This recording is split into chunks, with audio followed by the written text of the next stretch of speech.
Welcome to Space to Ground. I'm Shaniqua Vereen. It's said that change is the only constant in life.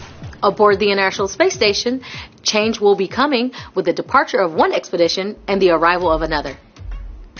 On Tuesday, NASA astronauts Butch Wilmore, Sonny Williams, and Nick Hague conducted an in-orbit pre-departure news conference, discussing their time on orbit and their upcoming return to Earth. You know, I actually was extremely impressed coming up here and seeing how much science is going on, particularly when we have the resupply missions that bring up a lot of science. I mean, this place is ticking. It's just really amazing. So our contribution is being part of all of that science, you know, from the rocket technology, the spacecraft technology, to the pharmaceutical, to the biology, to everything that's associated with living and working in space. It's a whole different perspective, a whole different way of thinking. We feel so fortunate to train on 4 different spacecraft.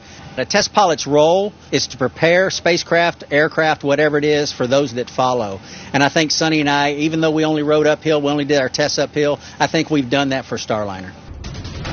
The pace of activities will quicken as we go into March, with the change of command ceremony taking place on Friday. Then we will turn our attention to Florida, with the upcoming launch of Crew-10 to the International Space Station, which is scheduled for no earlier than March 12th.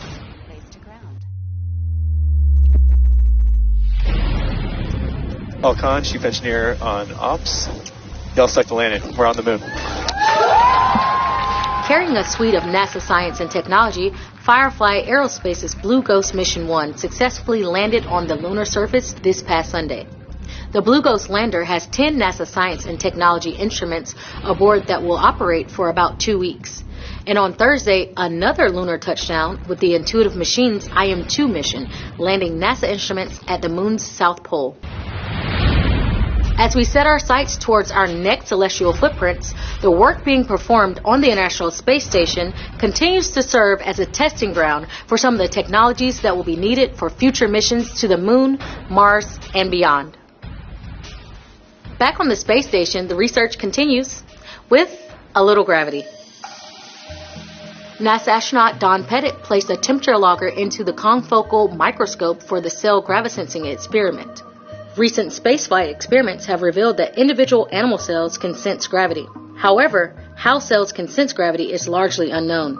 Thus, understanding its mechanism emerges as one of the most important problems to be solved in space biology. The elucidation of gravity-sensing mechanism in single cells investigation challenges this problem through the analysis of the substrate rigidity sensing of cells during spaceflight. You can follow more exciting developments and updates on the space station by visiting blogs.nasa.gov/spacestation. And that's Space to Ground for this week. Thank you for watching.